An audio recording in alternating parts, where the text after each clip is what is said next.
Hello. We're live. Oh, yeah. All right. I told you it goes quick. It does. That's again super fast. The minute you say go, we go. All right. So I guess we're gonna talk about the two most polarizing uh, figures in CrossFit media, those being Sevon Matosian and Andrew Hiller. Mm. Normally don't do this, but this ongoing saga has been for a while now. So good times. And thought I'd take a look at it from a different perspective this time. For those of you that are new to CrossFit or don't know anything about CrossFit, here's a quick backstory. We have two things happening right now. We have the phobic battle that is happening between Sevon and Sporty Beth. Sevon we're used to be the director of CrossFit Media. He has his own podcast. He did a podcast with Matt Frazier and Josh Bridges. A million documentaries he's done. He just has like so many credentials. And then you have Sporty Beth, who I guess is a coach online, and she talks more to and an influencer, I guess, and talks more toward to people who are I guess the phrase is bigger bodied. And she tries to help them manage their life and not feel bad about being bigger, and that bigger bodies can still move and things like that. So that's that battle. Then you have the Andrew Hiller, Danny Spiegel, which I like to call influencer wars. Hashtag. Yeah, right. So Hiller came onto the scene and just started making videos about CrossFit and making no rep videos and tearing up judges and just humongous splash, destroying everybody. And Danny Spiegel is a CrossFit athlete, a professional CrossFit athlete. She went to the games a couple times, high level athlete. Everybody loves her. Everybody wants to see her. She's known for like the strongest legs, like one of the women with the strongest legs. She's an absolute beast. And so they're having their influencer wars. So that's where we're at right now. And it's been, I feel like the Danny Spiegel, Andrew Hiller thing's been going on for like a couple years now. And the Sevon and Sporty Beth has been going on for like, I don't know, a couple months, 6 months, 3 months, something like that. So here we go. Where do you want to, Wherever you want. Where do you want to go first? Wherever you want. You want to go to the, all right, well, what's coming up first? There's more in the Sevon one than I think the Andrew Hiller one. Okay. Maybe not. I don't know. So Sporty Beth thinks that Sevon is phobic about everything. Okay. And if you've ever seen any of his videos, or cuts of his videos, I mean, I guess I can see where you might, like, if you splice it up, whatever. But here's how it went down. So, to my knowledge, Sevon had, this is the fastest run through I can do. To my knowledge, Sevon had really never heard of Sporty Beth, and then Sporty Beth made a video of him calling him the most toxic man in CrossFit. And then that got on Sevon's radar. And Sevon immediately answered, because CrossFitters are trollers, and they troll, and we troll, and YouTube trolls. So so he responded in kind. And he answered the way that only Sevon can answer someone calling him the most toxic man in CrossFit. And she didn't appreciate that. Baby, over there. I love you to death. Good. He's cute. He is cute. He's adorable. That's why we keep him. And then they just kind of started answering each other on social media, going back and forth. He would answer her on his podcast. She would answer him on Instagram, whatever. And they just kind of started jarring at each other, and it never looked back. Mm-hmm.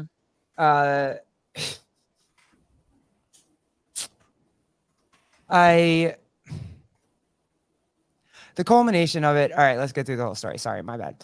The culmination of it came when it started with the games this year.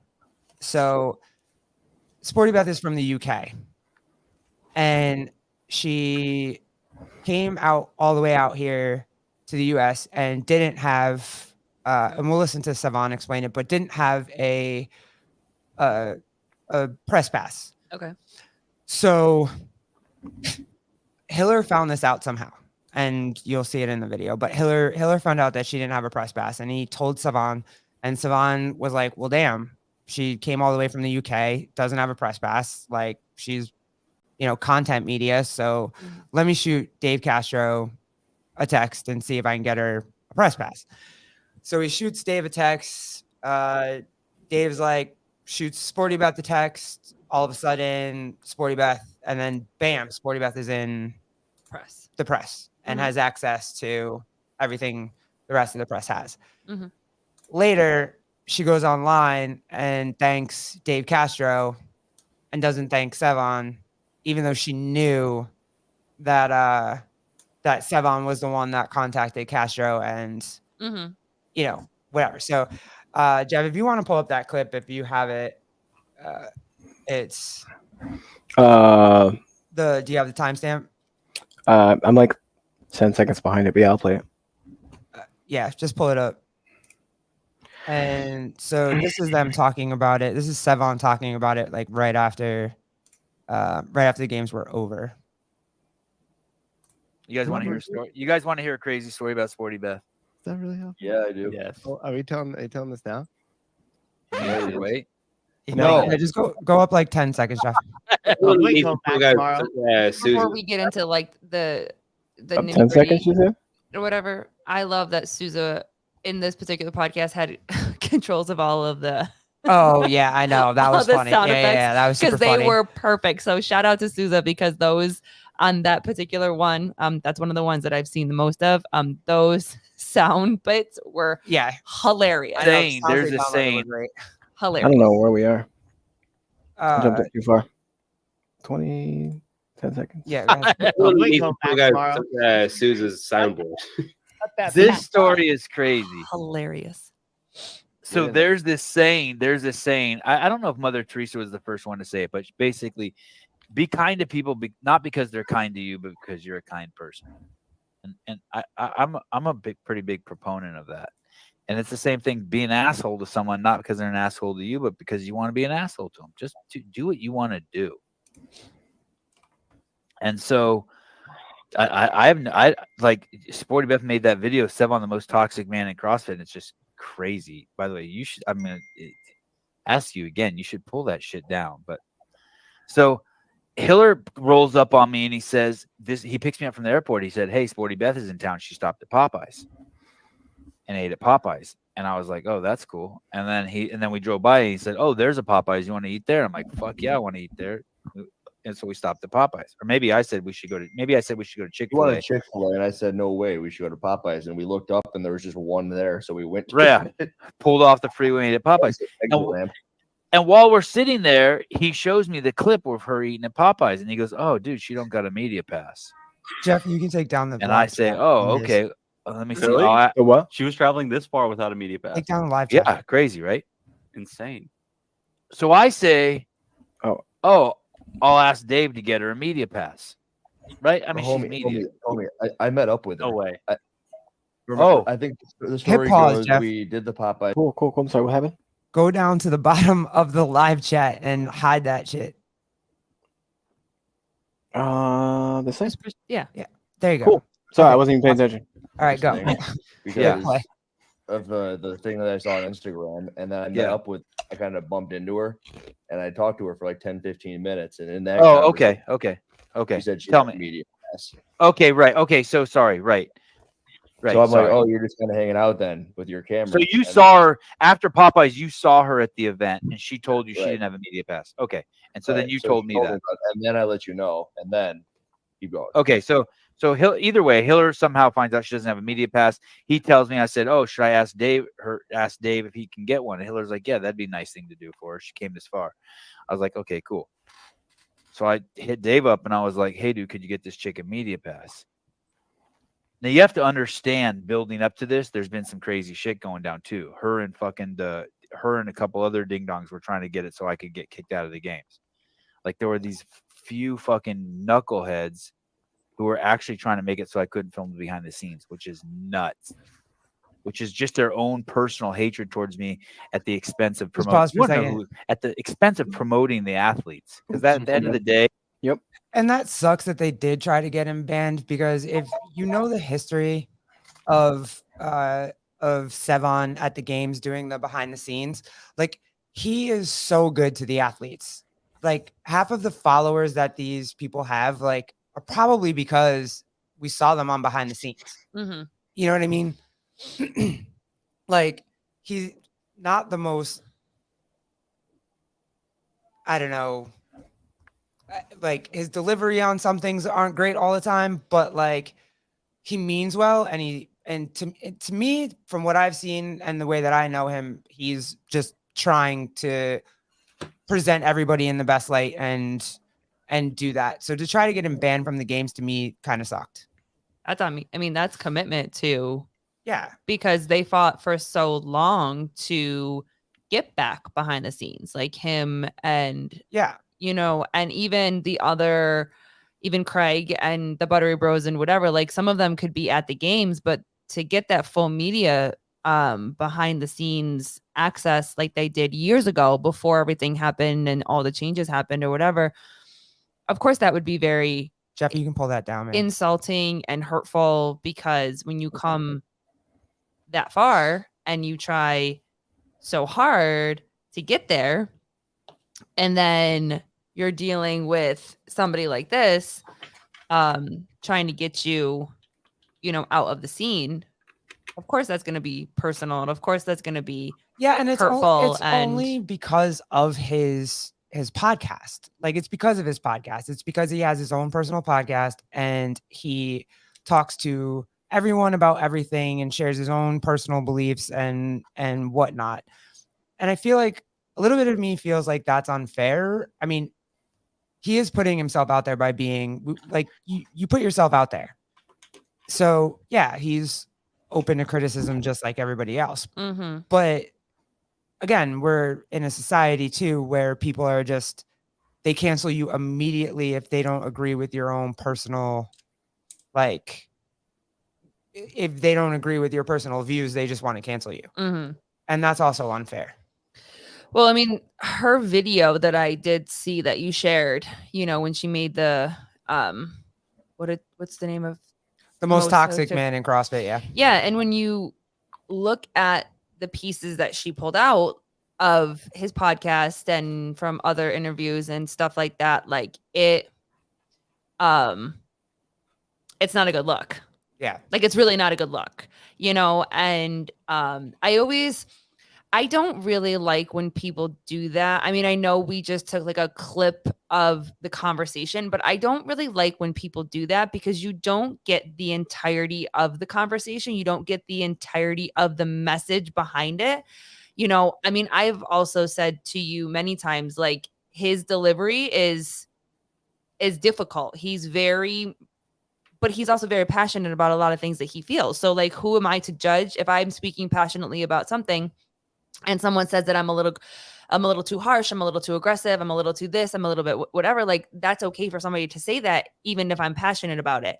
But what I will say is that in those clips, it was not a good look. And it very much comes across as him being abrasive and vulgar and all that type of stuff, and aggressive and misogynistic. Yeah. So like, I can understand where if people see those clips and see him in those type of conversations where people would be like, I'm not really about this. You obviously know him in a different type of,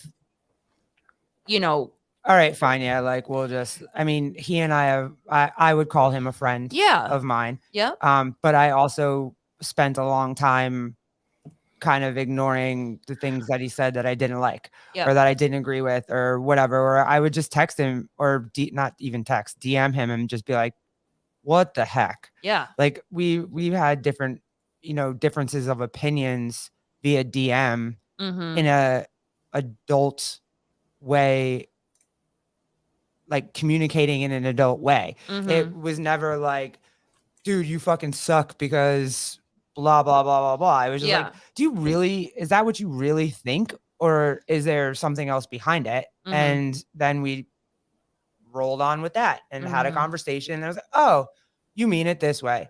Yep. You just didn't say it in a way that my ears could hear it. Yeah. So, And also, if it's a very important topic that you really don't see eye to eye on, it's very difficult for a lot of people to have uncomfortable conversations about things they don't agree with. I mean, like you just said in the beginning, like somebody says something that you don't agree with, the delivery comes off wrong, or you say it a certain way or whatever, like people are very quick to just cancel you.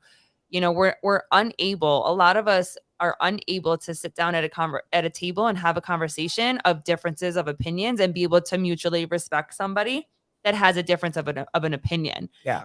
I can feel a certain way about X, Y, and Z. You could feel a different way about X, Y, and Z. And for so many of us, we cannot sit down and have a conversation because if I'm sitting down and speaking about X, Y, and Z, about how I feel about it, if you don't agree with me, then I'm going to get defensive. I'm going to get angry at you. How can you not see it this way? How can you only see it that way? And when it's every single thing, and if you're looking for that in somebody, if you're looking to nitpick every single thing that they say that you don't agree with, of course it's going to add up. And of course it's going to come across as, and like I said, that video that I saw that she posted, yeah, it's not a good look. It's very much not a good look. It's also very unfair too, because she's clipping things out of podcasts that are like almost 2 hours long. You didn't bother to sit and listen to the entire thing. Mm-hmm. And which is fine because he does. I mean, again, you're right. His delivery sometimes, especially to a female's ears, might be a bit tough, but it's usually a bit tough. Yeah. But if you actually listen to the words that he's saying and hear him, mm-hmm. he's not trying to be derogatory to anybody. He's not trying to be aggressive towards anybody. He's trying to fix things that he sees are wrong. Mm-hmm. But I mean, regardless, everybody's going to see it how they're going to see it. That's just my personal opinion. But yeah, Jeff, finish that clip for me real quick. So that yeah, maybe 2 seconds to present it again to the world. Yeah. Okay, ready? Yep. Okay. Every single athlete that's in my behind the scenes is gonna their value is gonna skyrocket. We're gonna love on them so hard. Yeah, that's what we said. Anyway, so she makes the most toxic man video. She's trying to make it so I can't get in the games with some other people, but I like whatever. I don't like. What do I fucking care? At the end of the day, I have 3 coolest kids in the world, and my fucking wife loves me to death. And my mom and my sister, and my dad, and Sousa, Caleb, John. Pedro's probably falling in love with me too, and Hillary. So Dave sends her, I think Dave sends her basically a DM or a text, or somehow he gets in touch with her and says, hey, you want a media pass? Sevon says you need one. And he gets her a media pass. And this chick posts, so she knows that I'm throwing the olive branch out there. Like, hey, like Dave told her, hey, Sevon's trying to hook you up with a media pass. And yeah, you came this far. Let's get you one. And when she posts on Instagram, she doesn't be like, hey, you fucking wanker. I still think you're a douche, but thanks for the media pass. That would have been cool. That'd have been cool. Okay, you can stop it now. That'd have been like, all right, I hear you. Yeah. What? I mean, that's the kind of guy he is, though. You know what I mean? Like, and that was his olive branch. And that was his way of being like, hey, I know we've gone through some stuff in the last 3 months, but like, dude, we can still be cool. We disagree. You don't like how I roll. I might not be super excited about how you roll, but here, like, I'm still like, I'm kind of not a douchebag. And then you even heard him. If he would have been like, you could even say, hey, thanks for the media pass. Still think you're a douchebag. And Savon would have just embraced it. But not everybody's at that point where they can receive it that way and they can appreciate it that way, or they can see it for anything other than, for her, it was the fact that she was able to get access, regardless of how she got it. If it came from him, if it came from Dave, if it came from Hiller, if it came from someone else, like for her, you know, she feels a certain way and a strong way when it comes to his delivery and the things that he has said. And some people just can't move past that. Some people choose to move past that and choose to move on. But, you know, it's also one of those things where it's like, we're kind of hearing the story from one side and we don't actually know 100% of the complete interaction and stuff like that, you know? Hey, So- I give it to Sporty Beth though. I've been on her Instagram and she's a big girl, and I feel like, you know, she moves very well. Mhm. You know what I mean? I've said it before too. I don't think I move that well. I mean, I'm older than her, but you know, as a big girl too, like I don't do CrossFit as well as she does. Mhm. I mean, kudos. Yeah. I get it, and I understand why she would be pissed. Mhm. And I think it stems from, you know, obviously, like Savon says the word fat, obese, like he does. He says it. And I get where that might be traumatic for her a little bit, because as kids, when you get called fat, or adolescents, even teenage years, like obviously you don't want to be the fat kid. You don't want to be the, you know, the kid that can't run around and go play and do those things and whatever. And you don't get the girlfriends, you don't get the boyfriends, you don't, you know, I get that. There's a traumatic effect to that as a child that stays with you, and those words stay with you. And when you hear those words, it's very, very traumatic. I completely understand that. And I get why when she hears him say it, she freaks out. But for me, a little bit too, and you can push back on me on this, I feel like she's living in her trauma, because actually what he's trying to do is say, you know, having the extra weight, you know, will keep you from living a longer life. It'll give you higher cholesterol. You'll have to go on medication. You know, there's a risk of diabetes. There's all these things that come along with being overweight. Not saying, you know, you're not pretty, you're not comfortable in your own skin, you're not all those things. It's just literally, it boils down to it being a health risk. And so when he gets fired up about that, that's what he's saying. It's like him being like, hey, you're fat, you should fix that. So you maybe not a way that a woman's going to receive it very well. And also, if she's been, you know, a big girl her whole life, like I was a big girl my whole life, but I was, you know, and she might not receive it in the best way. But from what I know of Savon, that's what he's trying to say. He's just trying to say, like, if you want to live a longer life and be at a lesser risk for cancer, things like that. So yeah, and I mean those type of words are very triggering, and you know, coming from somebody that used to live in a very triggered state, meaning that anytime I was triggered by something, I would have a physical, visceral reaction where like I could not function, I could not hear anything else because I was so triggered by words or environments or conversations or some stuff like that. If you're in that place where such words are so triggering to you, it is very difficult to hear the other side, you know? But I also think that's you walking around in your own trauma.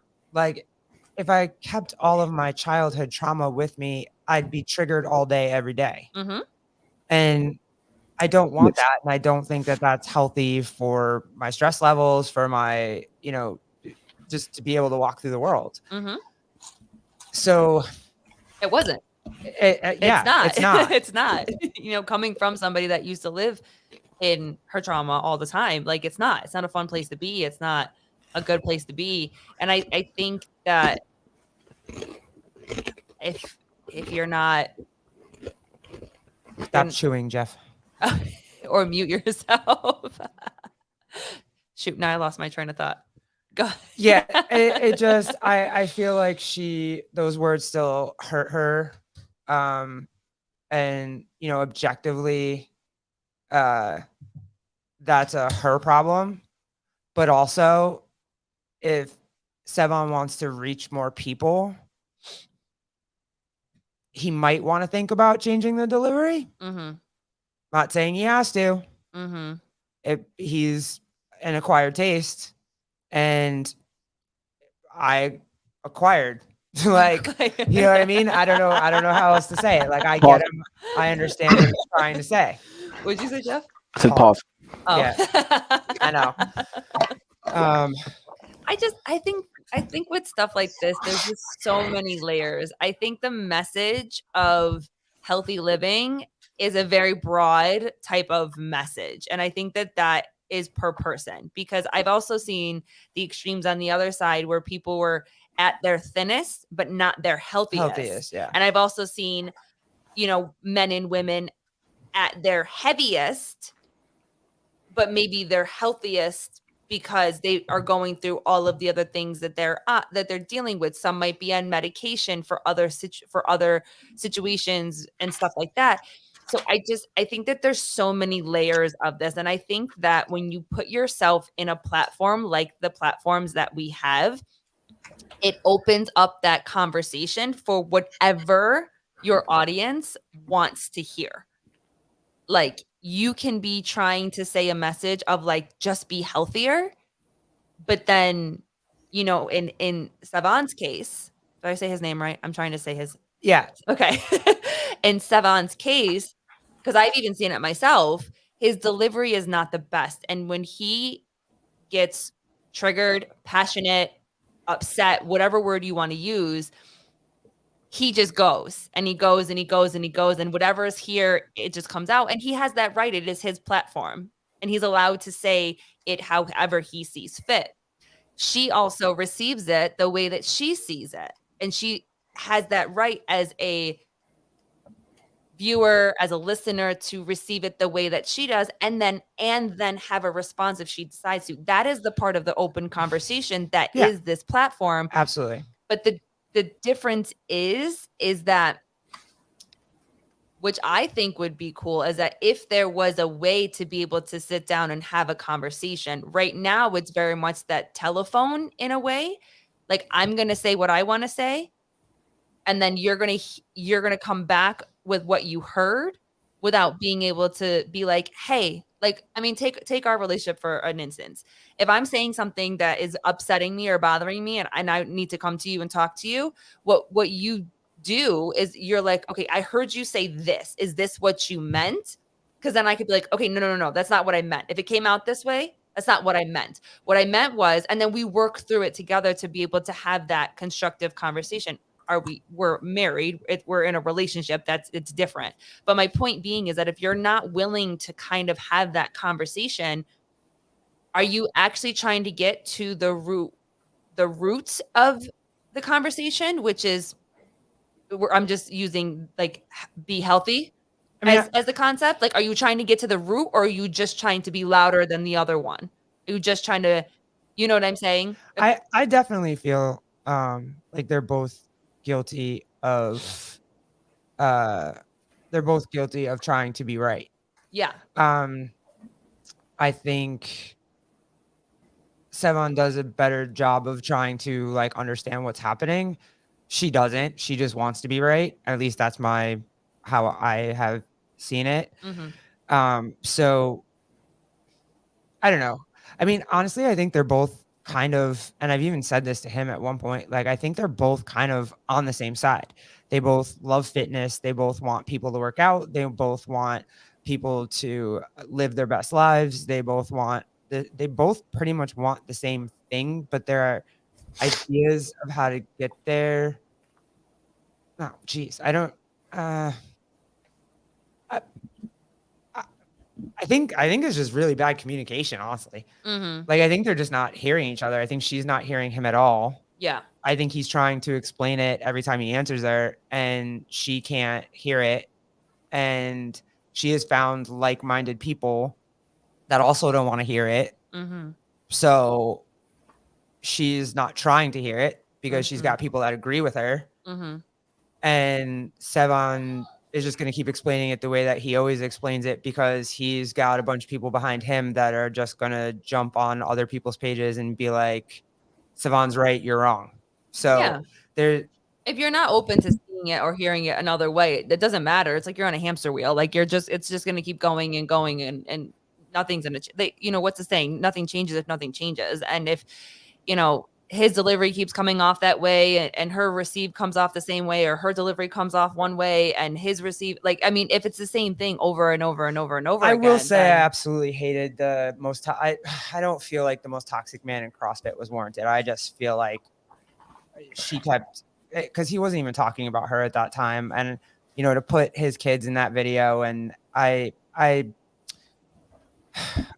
hated that whole thing. I thought that sucked. I mean, if I could have seen if she came at him on Instagram or went on his page and was like, you suck, whatever. I totally understand that. But putting his kids in a freaking, that was not necessary at all. But never like it when you come and bring the babies into it. So. There's nothing necessary for that. Yeah. But all right. So the end of that story is basically just the culmination of this battle is that Sevan is heading to California for, which I think is pretty cool, to do the behind the scenes for a group that it's basically giving heavier people or teaching coaches how to program for heavier people and get into their needs and, just find out how to work with them better than, a person that comes in that might be only 10 pounds overweight. I think it's super cool. It's a lady, her name's Athena, and I guess Sevan and her are good friends. She went on his show and whatnot. So he's going down there and he's giving her all of the footage for free. He's doing it on his own dime. Awesome. It's his time. Yeah. And, I thought that was really cool. Cause again, he's another dude that gives a crap. If he gives a crap about the wellness, like your wellness, like if you're okay, he wants to help. And so he's going to do that. Well, the same thing occurred again. And Jeff, if you want to pull up, oh yeah. Can you click on that? Click on that first one, that green. This one? Yeah. Okay. So it's August 30th. Oh, cool. Yeah, and it's absolutely super cool. And I think he's going to do a great job, just like he always does. But it's in support of people who have bigger needs because they're bigger and they have more restrictions, and it's just she's completely on board. She tagged him. That's so cool. Absolutely. And Sporty Beth was on a cancel culture crusade again. So Jeff, if you want to bring up the slides I sent you. For which person? What? I'm sorry, what did you send me? I can read them if you don't have them. It's fine. I gave you the slides for. But anyway, so are a liar. I'm not. So I guess Athena put it up on her story, and Sporty Beth contacted her to. I know we're doing the whole thing where we're so well prepared. Oh, please. Oh, please. Nobody cares. Yeah. I mean, I got some names over here. I got no cares. It's fine. tags. The Instagram stories, Jeff. All right. Well, anyway, so Sporty Beth messaged Athena and was like, "Hey, lovely, I heard on the grapevine that Sevan is doing one of your larger body seminars. I'm not sure you're aware of how fat phobic he is, but he's said so many horrible things about my body and others over the years. I'll send you the comments." And Athena's so gracious and so lovely and so nice. And she's just like, "I see you. I hear you. I'm fully aware of things that get said," with a little heart emoji. And she couldn't have been nicer about it. and whatever. So Sporty Beth proceeds with, not sure he's the right person to be speaking to or representing larger bodied athletes, but of course you have your event and it's entirely your decision. Which I wholeheartedly don't believe she meant that, because she continues on later. But basically, Athena's like, sorry. In our seminar, we ask coaches to meet their athletes where they're at.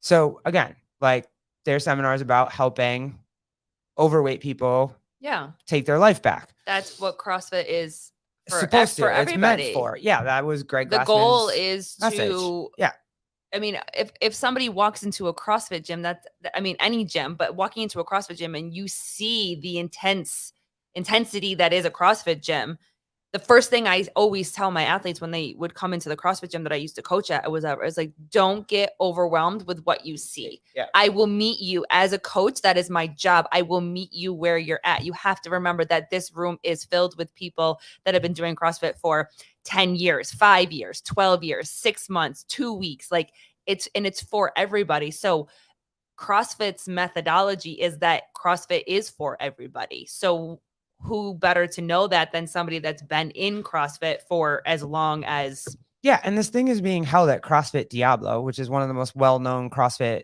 spaces out there, one of the longest running gyms out there. So, like, this woman Athena is obviously putting everything into what her mission is for CrossFit to be inclusive to everybody.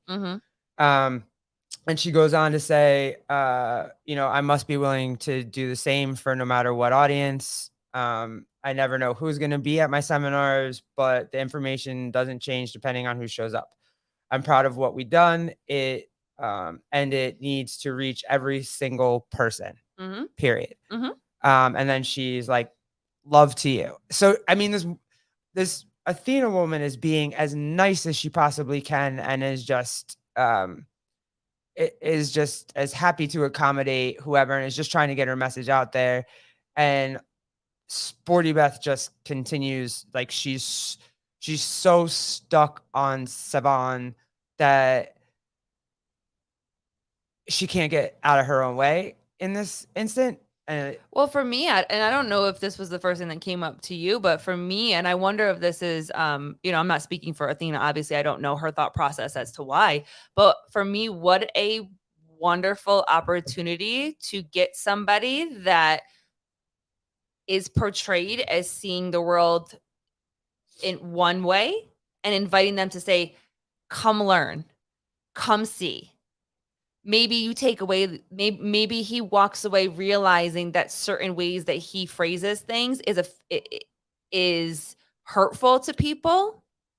And so maybe his delivery changes. But it's still an opportunity. Like, it's an opportunity for all of that. What a great opportunity to have us, again, kind of what we were talking about before, like, come to the table, sit at the table, have a conversation. And I hope that if this is the bigger message and there's people there, like she said, all walks of life are going to be there. Right. If someone is upset by the way, by something that Sevan has said before, why not sit down and have a conversation with him and say, listen, this is what you said. This is what I heard. Is this what you meant? And if you didn't mean it this way, then what did you mean?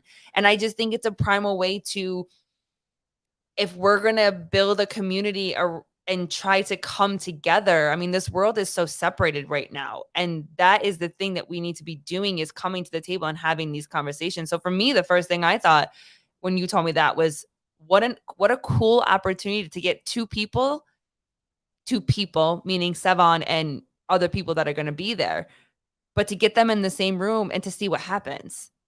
I think it's going to be a really cool opportunity. But why wouldn't you want him to go to something like that? Why wouldn't you want him to go meet those people and go, like, what do you think he's going to do? He's just going to run around an entire seminar that he was invited to and just make everybody look like crap? Right. That's the most ridiculous thing I've ever heard. You know what I mean? But again, if you see him from the outside in certain ways, people can portray him like that. People can actually think that and believe that, he says all these things and he's, fat phobic or whatever you want to call that they label him as. She says he's everything phobic, fat phobic, LGBTQ phobic, trans phobic, like the whole rainbow phobic. If he's phobic on everything, then why not carbohydrates phobic. why not start Yeah, inviting him into the conversation and see what the conversation is if you want to. You don't have to, but if you want to.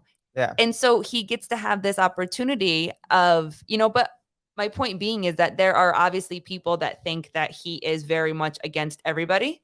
Yeah. And so for some people, it's like, well, I don't want that energy around me. So why would I want to go? Why would I want to be around this person? And then there's other people that are willing to meet somebody where they're at, very much in the slogan of what this seminar is, meet a person where they're at, not just physically, but emotionally, intellectually. Like, why not meet you where you're at and then have a conversation about it? So I think it'll be cool.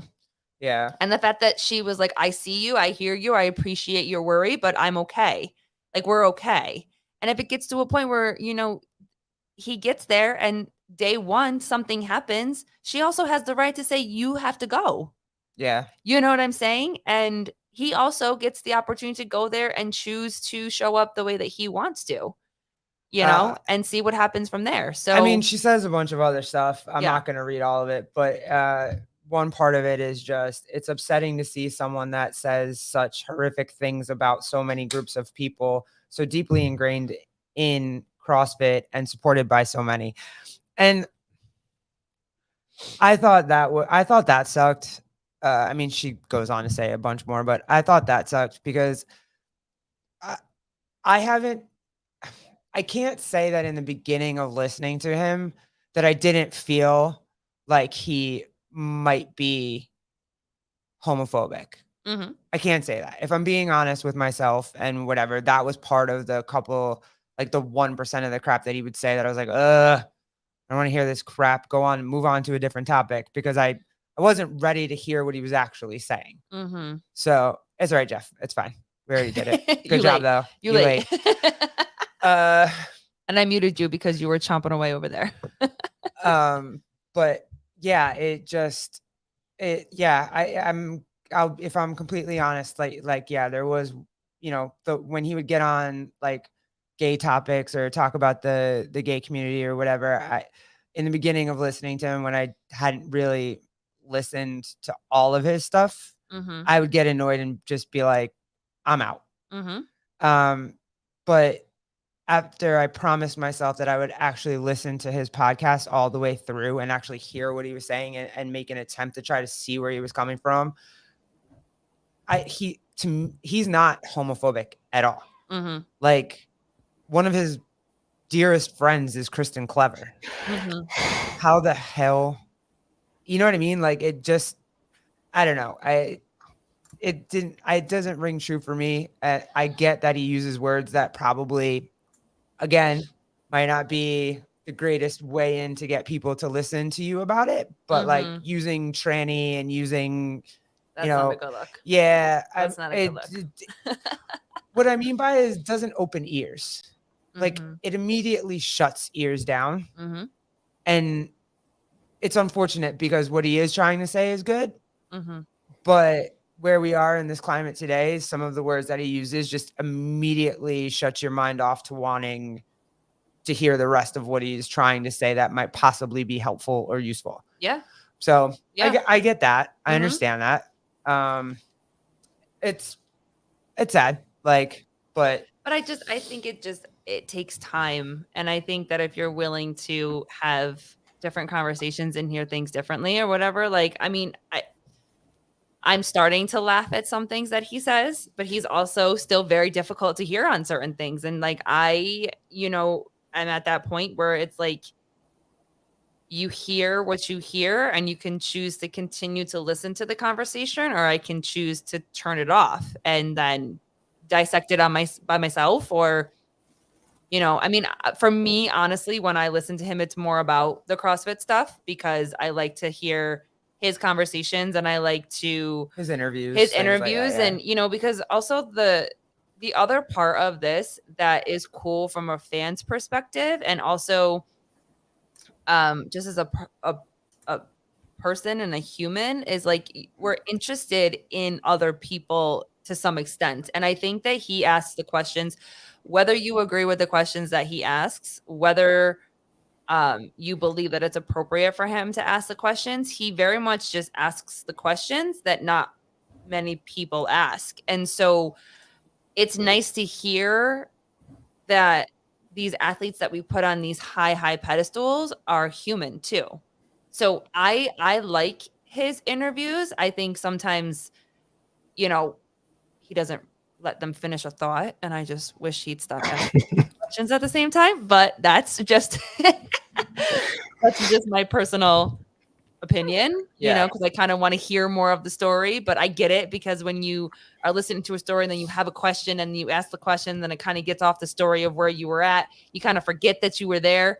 So like, I mean, that's just me being, nitpicky when it comes to like actually wanting to hear the stories and whatever. I mean, he gets excited and he's all over the place, and I get that. I mean, we get all over the place. But like for me, I'm not really starting to kind of listen to his other topics of conversation. But for me, honestly, it's more for his CrossFit stuff and being able to interview the athletes and really get into just them being, normal. Cause he asks the questions and gives people, he's like, hey, so-and-so, like, why were you pissed?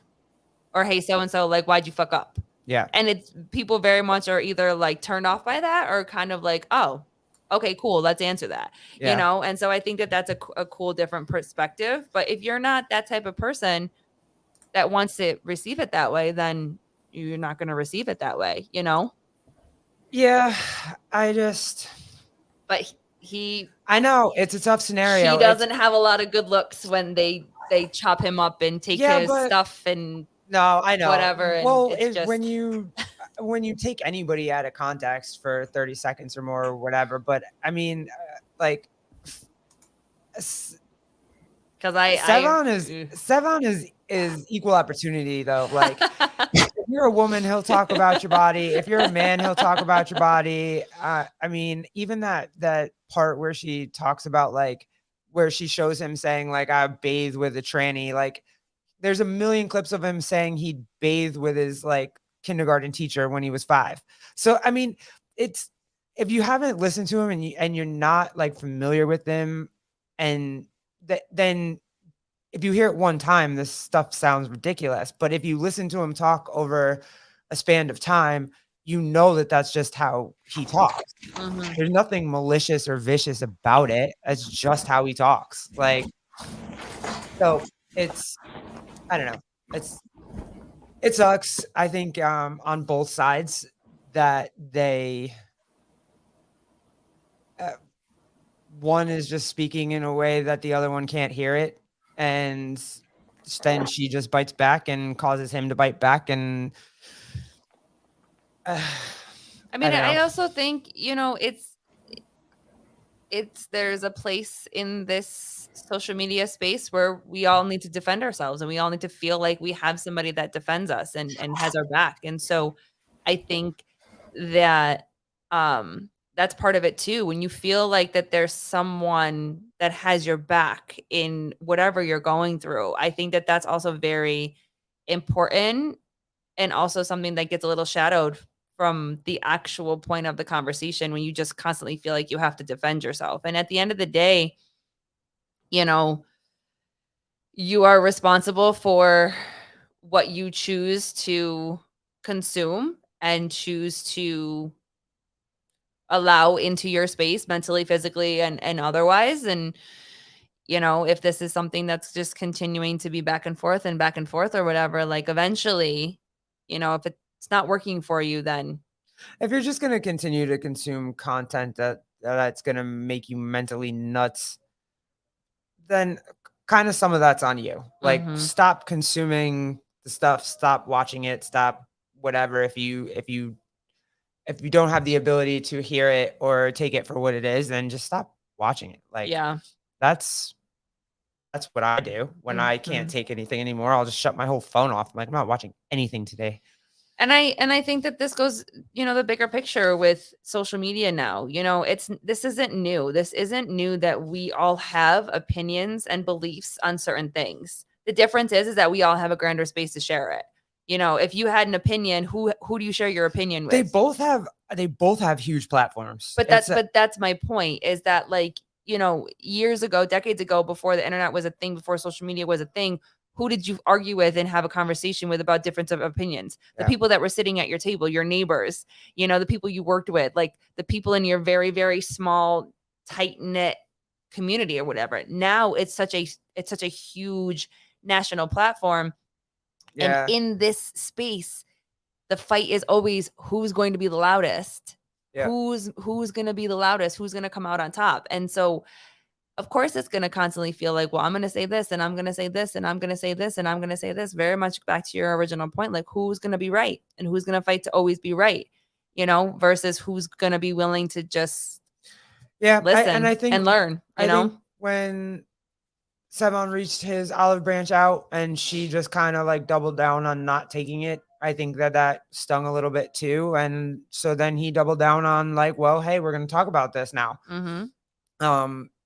But I think that, I mean, when you just said that, something that came up for me, and I learned this from you, is that when you give a gift, like, don't necessarily be expecting a response. If you, out of the kindness of your heart, want to give something and help somebody, and in this case, he chose to, out of the kindness of his heart, to give her something that many people never will have. The fact that she came all the way from where she came from and she got to go there, and from his heart, and the kindest gesture that he could think of to give, he gave it to her. And to expect that one little gesture was going to be enough to erase all of the other feelings that no, don't. Yeah, no, don't go there. You were onto it. It's, if you're gonna give somebody a gift, like, don't expect anything back. Yeah. You give it to them because you want to give it to them, Mhm. not because you want, and I don't think that he gave it to her for any other reason other than he was just like, oh crap, she just traveled all the way from the UK and she's part of the press and she doesn't have a press pass. Yeah. But when you do something like that, do you talk about it afterwards? Like, do you kind of put that out there that you did it for her, or do you just sit back and say, hey, I did that really nice thing for really, a person that doesn't really appreciate me or the things that I do. I know I did it for her, and that's enough for me. Yeah. So that was my point. Yeah. I don't know what I said that made you think I was saying something else. Because but no. Just because of the like forgiveness thing. I don't think he was going out there looking for forgiveness, because I don't think that he feels like his message was wrong. Yeah. The message she might have, I can't speak for him, but I really don't believe in my heart that he felt like he was trying to torment her. Yeah.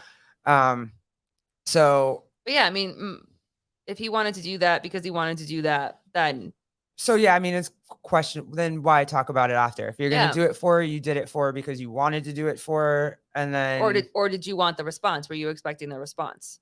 Or the kumbaya moment? Yeah, the thank you. Like. Yeah, I mean, maybe he got pissed because he didn't get the kumbaya moment. I have no idea. I don't think so, because I like when he said in the video, like, hey, she could have just been like, hey, when, I guess I get it. Like, hey, give me a thanks, even if maybe if it wasn't public and he just texted her and was, or DM'd him and was like, thanks. I get that. I understand that. Yeah. But also too, like, if you're doing it out of the goodness of your heart, you did it. I don't know. It's a weird. That's what I'm saying. It's all with how you decide to nitpick it and take it apart. Because I mean, are you going to keep score? Well, that's what I'm saying. Like, and she also could just thank the person that actually gave it to her, which was Dave. It literally could have just been like a thank you to the man that actually gave it to me. Like, you know what I mean? Without even. So it's another question of, did you want to give the gift, or did you want the acknowledgement after you gave the gift? Yeah. And that's a good question. Like, what were you looking for out of that? Yeah. Or maybe it was a truce. Like you said, like an olive branch or like a truce, like, here, let's try to, or maybe he was hoping to get the truce and it didn't come. So yeah. Well, now we're just gonna pick each other. Mm-hmm. I get that. No, I think that it'd have to be something bigger than that. I think it'd have to be a video of like him saying all of his wrongs and whatever, which. Oh, she's not. I mean, he could give her a million press passes. She's never gonna. But that's what I'm saying. Yeah, like, I don't think a press pass is gonna be enough to be like, okay, we can bury the hatchet. Well, because that's again like, hey, I'm keeping score. And in her mind, whatever his transgressions were so big that a press pass isn't going to cut it. Mm-hmm. And I'm sure probably, well, I'm not sure, but I would guess if it were me making a video about me that said I was the most toxic man in CrossFit or the most toxic woman in CrossFit, doesn't sit well. There's not a whole lot of things that you could do to make me feel better about that. Mm-hmm. Like, yeah. I don't know. It's a interesting little social media titan war that's happening, but hopefully it'll get resolved, because I don't know her, but I definitely think he's a good dude, and I'm sure deep down there and somewhere in her, she's a good human being that just wants to do her thing and not have all this drama. So, or maybe she likes the drama, maybe she likes to live in the chaos and the trauma and whatever, but who knows? I don't know. Mm-hmm. But so that was that war. We're on touch on influencer wars for a little bit. Sure. I don't think there's as much in, like, well, I mean, yeah, there's probably a lot, but Andrew Hiller and Danny Spiegel. Yep. So that most recent video that he had, I don't know. I have a headache about it. Well, I'm all for, going back to the beginning and calling people out on no reps and calling people out on integrity of movements. I mean, I say that even now to every athlete that's on the floor, because if you are showcasing the methodology of calling each other's bullshit and holding each other to a standard, and you don't hit the standard of a squat is not parallel. A squat is not above parallel. A full squat is below parallel. Do you have to do ass to grass? No, but like, a squat is a squat, and it doesn't matter how big your legs are. Like, if you have the mobility, you can squat. I'm not gonna go back, whatever. But yeah, but if you're gonna hold integrity, and like, I always love a good no rep video. I live for those. Like, show me. Yep, you right. Yeah. Yep, you right. So that whole start to this feud, I guess you want to call it, I bought into it. Like, put up the no reps. I'm all for this. Yep, that was a no rep. Yep. Yeah, because we all live in our gym, and we all have those people in our gym that don't do all the reps or don't squat to depth or don't whatever. And we all get like, oh, I did all the work and they didn't do all the work, and we get pissed. And then Hiller burst on the scene and started calling out all of these athletes and all of these like judges, and it was great.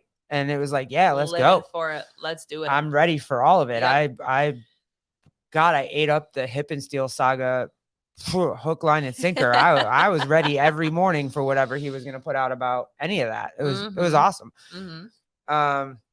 But then in this new video that he put out, he even says like he's made 9 Danny Spiegel videos, and he make them and he keeps making them for the clicks and the likes. Like he actually said this. Oh yeah. Mm-hmm. Oh yeah. He's very adamant about it. He's said it multiple times. Mm-hmm. And his thing is that he keeps making videos of her because he wants the clicks and likes, and he owns it. Like, he says it, he owns it. She puts up bikini pictures because she wants clicks and likes, but doesn't own it. I feel like that's what he's trying to say. Mm-hmm. So my personal thing is, and I think the difference is it is the men and women dichotomy. Like, men get DM, so it's very different between when a hot girl gets DMs to when a very rich man gets DMs from women. Mm-hmm. It's very different. Rich men all day are going to just have an app on their phone to hide those DMs so that when they feel like answering those DMs, they're going to answer them. A hot girl that's got a bunch of DMs from men probably are not into it and don't care and delete it. And they call them icky and disgusting and gross and whatever. And I get it. Mm-hmm. Women will call out those icky, disgusting men just to like fuck with men. Mm-hmm. Men aren't saying shit because they're trying to hide their DMs so that they can go back to their DMs later and pick out which girl they want for that night. Mm-hmm. That's pretty much the overarching scenario of it. And neither group wants to give a little bit. So like it's kind of that's always going to be the scenario between the two. Mm-hmm. So if you understand it and accept it, and when you go on social media, you might not be so pissed all the time when you get icky DMs or when you find that your man's got like a calculator full of hidden DMs on his phone. So yeah. And then I think that's just the way that it works. But I understand no woman wants penis pics in their DM from random dudes they don't know and whatnot. No. But some dude is never gonna turn down a booty picture from some girl that wants to slide in because he's got, you know, a Range Rover. You know what I'm saying? So that's just the difference between men and women. Yeah. And that's never going to change. It's never going to be different. And if you understand that, then you can start making healthy decisions for yourself. Do you want dick pics in your DMs or do you not? Because you're never going to stop all men from sending you dick pics. Like you just never, it's never going to happen. So like, do you want to be on social media like that? Or do you not want to be on social media like that? And I'm not saying it's any woman's fault that they're getting dick pics, but that's what's going to happen. Yeah. It's not your fault. You didn't do anything wrong by posting a bikini picture on Instagram, but that's what's going to happen. Yeah. I don't know how else to say it.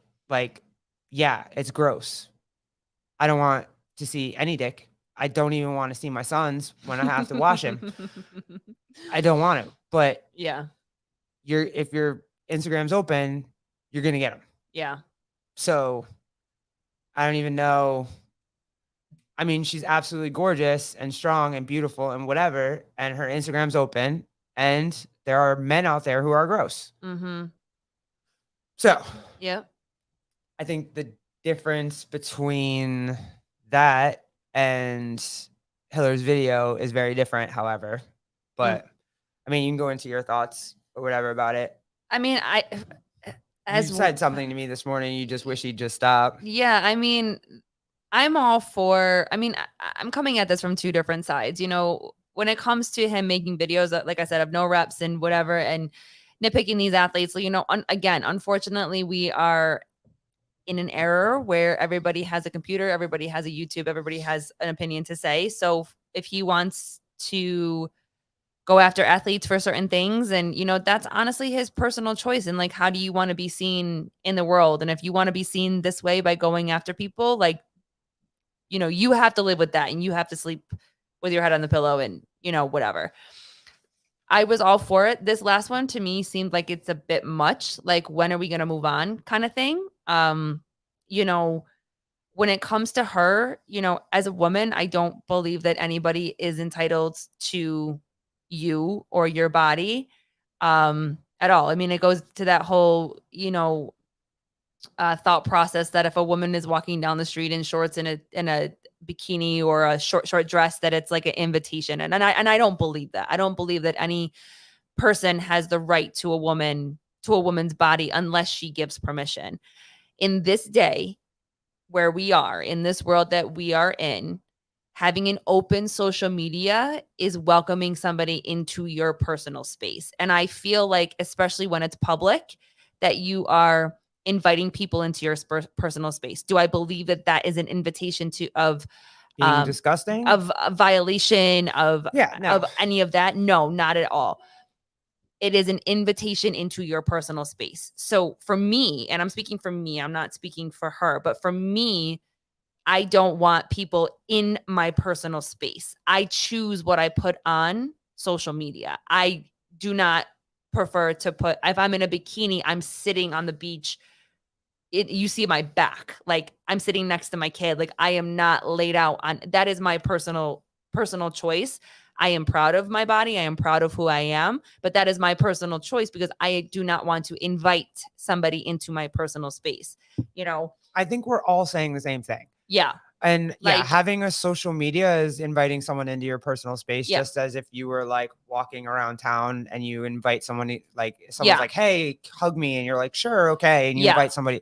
Yeah. It's in this day and age is pretty much the same thing. And it's unfortunate because as a woman, as a beautiful woman that is proud of her body and proud of the message that she is trying to portray, it's very difficult because it is an invitation into your personal space. So then you're going to get people invading your personal we're space. all saying the same thing. You like, know, you should be able to have a walk around town and have an open social media and not expect to have, you know, disgusting things thrown in your face. But I also believe it's and the not flip gonna side happen. of that is that if you want peace, you have to be Choose the your peace. creator of your own peace. And Yeah, the only that's a good one. way that you're not going to have these disgusting DMs, people commenting about your body, people criticizing you for putting up the pictures and choices that you choose to make or whatever, is to create your own peace. And the only way to create your own peace is to have private Instagrams, private Facebooks, private stuff like that, or just not put anything up at all, you know? And Yeah. it's very much like,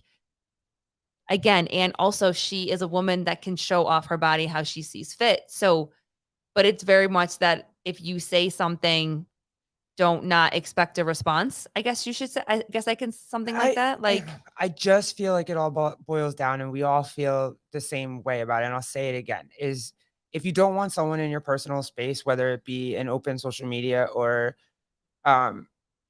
just walking around town, you should expect to not have someone in your personal space unless you give them permission. But just like in life, when you're walking around physically in life, there are disgusting ass people that will invade your personal space and will, you know, masturbate in front of you or like whatever disgusting ass thing is going to happen.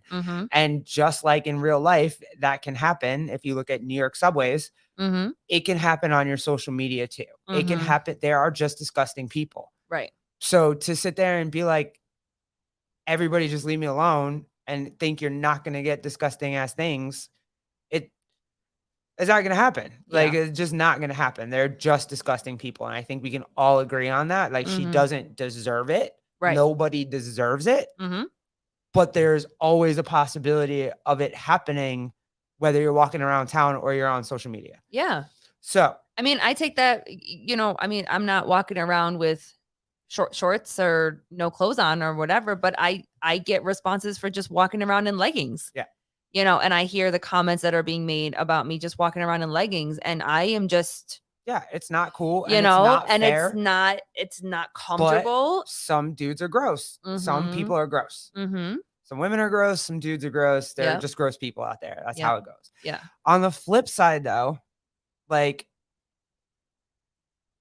I have one thing in my head that I wrestle when it comes to Andrew Hiller and making these videos about Danny Spiegel. Just one. And that is, and we kind of touched on it before, if you can help me with the thought process again, that would be awesome. But I wrestle with the fact that he made the first video. He poked her with the no rep stuff. She poked back. He got, because it's Danny Spiegel and she's got 1 million freaking followers, he got 20,000 followers and 20,000 likes and blah, blah, blah. So he poked again. So she obviously answered, trying to be a strong woman and defend herself and whatever. The interaction again, got a whole bunch of followers, whole bunch of clicks, whole bunch of likes. He pokes again. And now we start poking at her bikini pictures. We start poking at, you know, what she's using her Instagram for. We start talking about OnlyFans and all kinds of weird stuff. And now she's poking back even more because now she's even more upset. She's even more. So now Hiller's living rent free in Danny's head. Mm-hmm. And Danny's kind of starting to look like crazy because, you know, the stereotype of this crazy woman now that's coming after me. I didn't do anything. All I did was make a video. Like, you're clearly getting everything you want by getting the clicks and the likes. And she now is like looking like a crazy person. Mm-hmm. And you did it to her.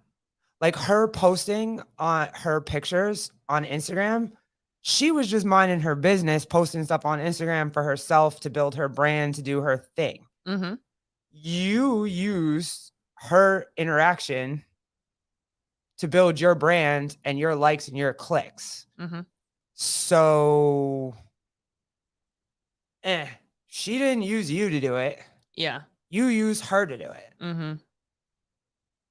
So, I mean, I don't know. I'm not really sure. Was it like a stand-up ethical thing to kind of make her a little bit crazy just so you could get the interaction and the whatever? Maybe he doesn't care that that's kind of how it went down. Maybe he doesn't think about how that might have gone down. I don't know. Yeah. I like Hiller. I think he's fun. I love his videos. I've watched him for a long time. I'm a fan. I got no rep shirts and whatever. I'm not mad at it. I feel like it's interesting. Like, and this one is a little like, there's a couple that I'm kind of like, like mm-hmm. the one that I find the most interesting was the Tia Natty or Not. Mm-hmm. You went after the #1 female CrossFit athlete on the planet ever in history, Mount Rushmore, Mm-hmm. with a Natty or Not video. But wouldn't you say the difference is that he didn't get the response from from Tia that he got he's been getting from? I don't believe anybody in the CrossFit space thinks Tia's natty Yeah. at all. And I think he did that to see if he could poke her a little bit and see if that he could get her to respond so that he could have some interaction with her and make more videos about it. And she didn't. So there was no more videos to make. Yeah. Yeah. So it's now over, dead and done. No one's even talking about it anymore. Right. Which is, I mean, and that's kind of a personal thing to kind of go at somebody for. You know, with the no reps, it's like, I get like it's not personal. Like, it's not personal. Yeah. If I'm like, yo, like your squat's not low enough, it's not pushed back off your right. If you're not locking out at the yeah. top of a muscle up, the one thing that annoys the shit out of me is that they do not finish cleans. This whole like cleaning and popping, like the minute you stand up and the barbell's already popping up and your legs aren't straight, like that kills me. Like, I would be the worst. People, like, athletes would hate me because I would judge them. And some of my favorite athletes, like some of my favorite athletes do this. And it's so annoying because that's not a full rep. Yeah. You know what I mean? Like, no, you're not that's wrong. not personal. His but going after somebody about being on steroids, that's I mean, there's that that fine line between sports and without proof. Like, I mean, I feel like you can always speculate and you can always have a good time and whatever, but to just definitively be like she's on steroids or also too whatever you can but I guess I don't know. I guess people do it in other sports too. So I guess it's not too in sports. I don't have a problem with speculation in sports. It kind of makes media fun and people can have good conversations about it. But I think what Tia did was the right thing, which is don't respond to him. Yeah, there was no response. Like, don't respond to him. Yeah, and I think the analogy that you're talking about that I used earlier was like, if a flame is burning and you keep pouring gas on it, the flame's going to keep burning. Like, eventually you have to stop pouring gas on the fire for it to go out. And I think that this is going to be a back and forth battle until one of them decides that it's done. And right now, I don't know if either one will, because I also don't blame her for being as loud as she is and defending herself. It's like, leave me alone. Like, just leave me alone, you know? And again, if this is, you know, what he's doing and it's for no other reason, you know, for clicks and responses and whatever he's looking Yeah, I'm for. not But sure. like, The way he came off in the video, it kind of really made me think like, oh, I think he knows what he's doing by doing it. and I also go back to what we were talking about with Savon and Sporty Beth or whatever. When you take clips of a interview and you don't take it in the context of the entirety, I think it paints a bad picture. Oh yeah, she Like- was out to hurt him. Like, Absolutely. You don't make a video called The Most Toxic Man in CrossFit and not be out to hurt somebody. yeah, but that I wasn't mean, that yeah. wasn't a constructive video where we talk it out the way you and I are, and I kind of say something, I'm like, oh no, maybe I Yeah. no. But Yeah, I'm you're talking right. I'm talking like in comparison with, Hiller kind of did the same thing on the last one with when he was dissecting Danny's podcast that she did on was it Cocktails, Kettlebells and Cocktails? Is that the one that he Yeah, kettlebells and Yeah, cocktails and kettlebells. when Like that. she was on that, you're picking pieces and whatever, and it's like it's not. Yeah, I watched that podcast. I don't know. I don't think she came across that bad. I mean, Mhm. I didn't think so at all. I mean, I thought she was fine. Yeah. Honestly, I can say I probably didn't watch the whole thing, but from what I saw, where she talked about CrossFit and she talked about, she didn't seem that bad. She seemed fine. I don't know. I would question and wonder if he does it like to poke her and get those clicks and get those likes, because that's kind of how it came across in the last video that he just did. Yeah, So, and again, you kind of have to, decide in your own integrity on how you want to come at something like this. And if this works for him and this is what feels good for him, then okay, that's fine. That's his Yeah. choice, But I also think that it's a conversation where because I think the little part that I saw was like this whole questioning of CrossFit and, yeah, CrossFit got her big, but maybe it's not her thing. And maybe she's realizing that there's other things and, whatever. Like, don't we all do that? yeah, you leverage. Don't we all do that? Haven't we all done that? Of like, you get into CrossFit and then, like Hiller has a lot of opinions about CrossFit. Savon has a lot of opinions about CrossFit. We love CrossFit. We're doing CrossFit for a very long time. We both need a break from like, you know what I'm saying? Like, isn't that part of like the sport and figuring it out and loving something so much to question it at the same time? Like, Yeah, I don't know. I feel like she's still young. Hiller's still young. I think they'll find themselves and figure themselves out. And there's nothing wrong with her leveraging her kind of social platform. She's also Yeah. that's also Why her wouldn't you? platform. She's created it. Everybody else leveraged it. Matt Mhm. leveraged it.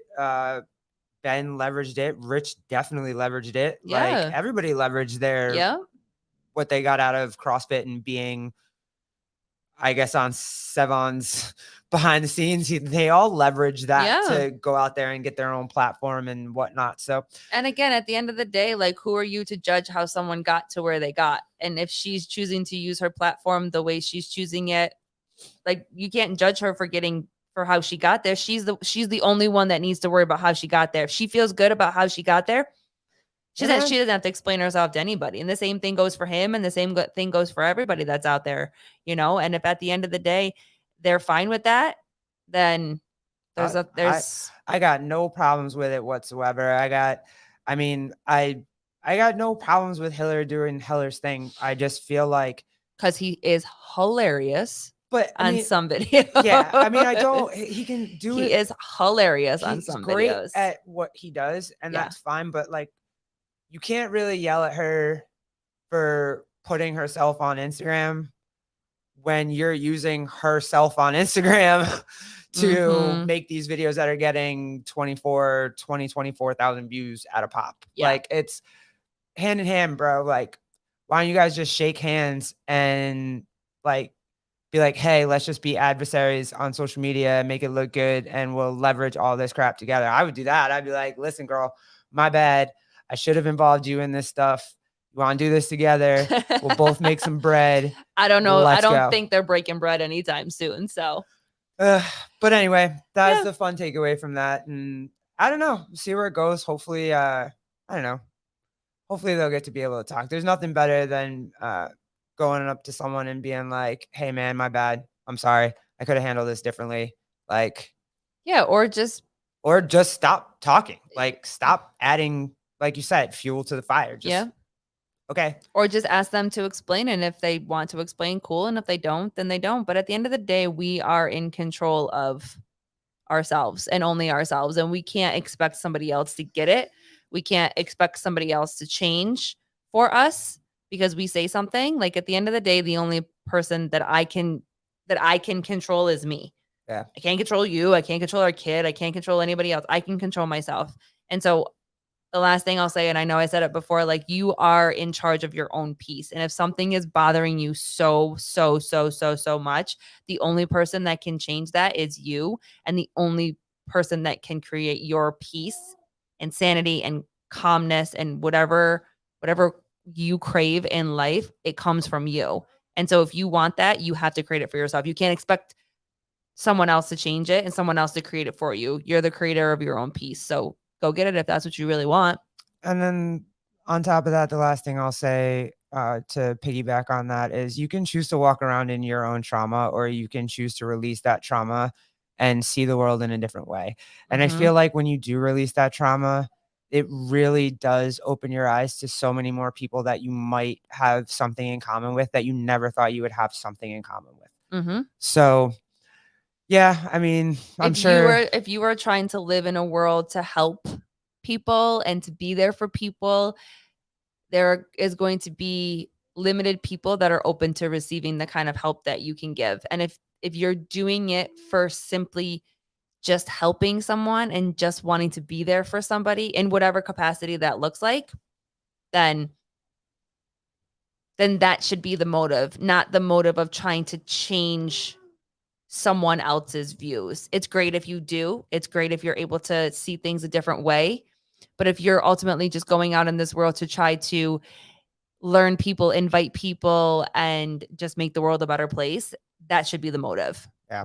That should be the motive, not trying to fix somebody or change somebody. Because when you spend all your time trying to change somebody else, you stop living for yourself. And so you're going to spend all that wasted energy on somebody else that it, like you said, they don't care, and they're going to live their life as they see fit, And so, amen, sister. all right. All right. Clinton, things out. Bye.